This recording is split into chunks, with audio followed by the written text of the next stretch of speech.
আসসালামু আলাইকুম। আজকে বিকেলে চায়ের আড্ডা হোক। এই রেসিপিটা বানানো খুবই সহজ। রান্নাঘরের কিছু উপকরণ দিয়ে এই রেসিপিটা বানানো যায়। আমি প্রথমে চায়ের কাপে 1 কাপ আটা নিয়ে নিলাম, একটু লবণ দিয়ে দিলাম, 2 চা চামচ রান্নার রেগুলার তেল দিয়ে দিলাম।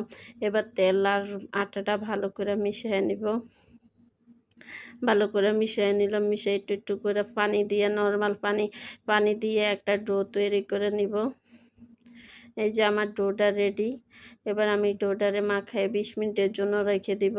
20 মিনিটে যে ঢাকনা দিয়ে রেখে দিলাম। এই ফাঁকে আমি আগে থেকে একটা আলু সিদ্ধ করে নিয়েছিলাম। এই সিদ্ধ আলুর মধ্যে একটু পেঁয়াজ কুচি, একটু মরিচ, একটু জিরা, একটা কাঁচা মরিচ, একটু লবণ দিয়ে মাখায় নেব।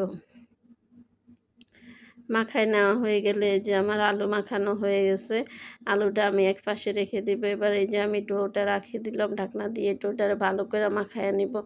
ভালো করে করে নিয়ে যে আমি 2 ভাগ করে নিলাম। 2 ভাগ করে এই যে আমি বড় করে একটা রুটি বানাই নিব।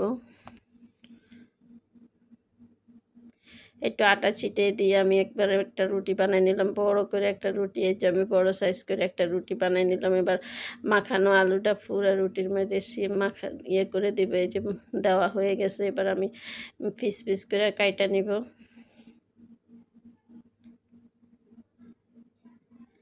কেটে নেওয়া হয়ে গেছে আমার আলুটা, রুটিটা এই যে কেটে নেওয়া হয়ে গেলে এবার আমি রোল করে নিব।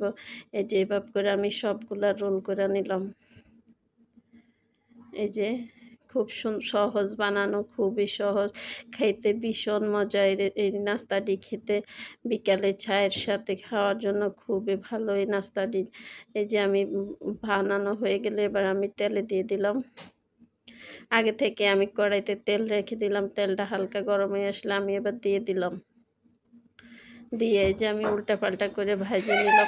ভাজা হয়ে গেলে যে আমি এবার উল্টাপাল্টা ভাজা নিলাম। ভাজা হয়ে গেলে যে আমি নামাই নিতেছি। আমার এগুলা ভাজা হয়ে গেছে। এবার আমি নামাই নিতেছি। নামাইরে যে আমার রেডি, খাওয়া শেষ। আল্লাহ।